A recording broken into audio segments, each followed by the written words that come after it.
আসসালামু আলাইকুম। আজকে একটা বিশেষ দিন, ঈদ মুবারক সবাইকে। আজকে ঈদের দিন, ঠিক আছে। তো আমরা আসছি হলো আমাদের এলাকায় একটু ঘুরতে। এটা হচ্ছে আমাদের চুলা ইটাখোলা। আজকে এই বিশেষ দিনে কত লোক আসতেছে দেখেন। এই বটতলা বটগাছের নিচে আর কি অনেক লোক আছে এখানে। এরা ঘুরতে এসে ঈদের দিন, ঠিক আছে। তো আজকে আসলে সব জায়গায় মোটামুটি অনেক লোকজন আছে। তারপরে এদিকে নড়িয়া খালের পার ধরে এই যে দেখেন, এদিকে আর অনেক মানুষ ছিল, এগুলা কোথায় জানি চলে গেছে, কিছুক্ষণ আগে দেখছিলাম, ঠিক আছে। তো এই হলো আজ মানে আজকে ঈদের যে একটা বিশেষ দিন, এটা আজকে বোঝা যায়, ঠিক আছে। আগে এরকম দেখতাম না, কিন্তু ইদানিং আমাদের এই এলাকায় পর্যটক সংখ্যা বেড়ে গেছে।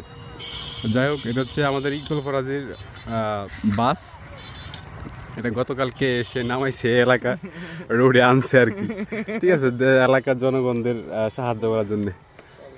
ঠিক আছে, আপনারা সবাই ভালো থাকবেন, দেখা হবে আবার কোনো এক বিশেষ দিনে। আল্লাহ হাফিজ।